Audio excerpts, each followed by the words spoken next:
Hey guys, what's up? This is Greg Beast, new Beast Lab. Following up from last week, I got a lot of questions about foot placement and where to put your feet based on your height and all that stuff. So let's go over that. So remember now, we're all different heights and flexibility. So there's going to be a little bit of a variation on where you want to put your feet. So what I want to do is go over the principles, the very simple things to look at so you can find the proper footwork for yourself. So let's start with the right foot, the plant foot. Now what we're seeing out there is a lot of guys who are a little too sideways, okay? When you're a little too sideways, that means your energy is going to go this way, but there's not enough tension going this way upfield. So when you're using your layers, whether it's a rake or even a pinch and a true plunger, it's harder for you to get into the ball and upfield.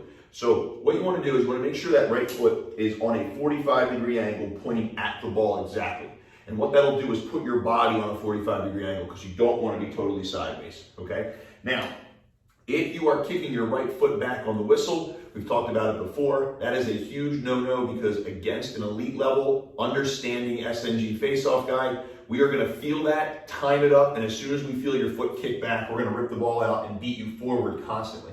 So you don't want to give that up. How do we make sure that doesn't happen? Well, we want to make sure that right foot is not too close to your glove. So you want to make sure it's 6 inches behind your glove. So for instance, I don't want my foot here because on the whistle, as soon as I make impact, because my foot is so close to my hand, I'm gonna want to desire to kick my foot back to give myself some kind of leverage or push, okay? But that's a false sense of security. What you wanna do instead is make sure your foot is about 6 inches behind your glove. Now you can bend over and lean into it. So as soon as you punch your right hand, you have the leverage and push because your foot's already back far enough, but it's not back too far. So that's the first thing we wanna do. Right foot, plant foot. Now, most of our weight should be distributed over that right foot.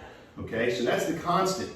As a guy, whether you have taller legs or you're a shorter guy, that is a consistent thing that we can all do with our right foot. We don't want to be up on our toes. We want that weight distributed nice and probably towards the first half, the front half of the right foot, but we want that whole foot flat on the ground.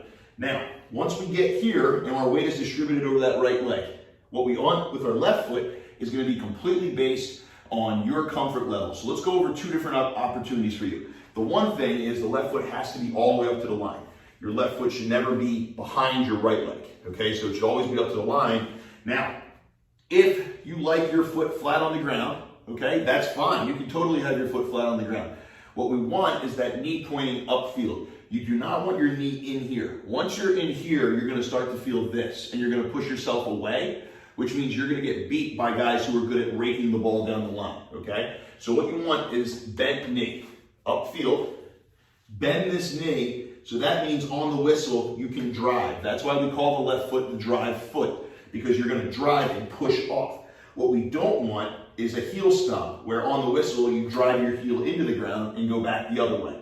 Okay, so as long as there's a bend in your knee, you can either have your heel up a little bit, or you can have your heel flat on the ground. It's up to you, but as long as on the whistle you drive off, that's what we care about. So we want some bend in the knee. We do not want your leg out here straight because that means on the whistle, there's nothing to help you step to the right and counter.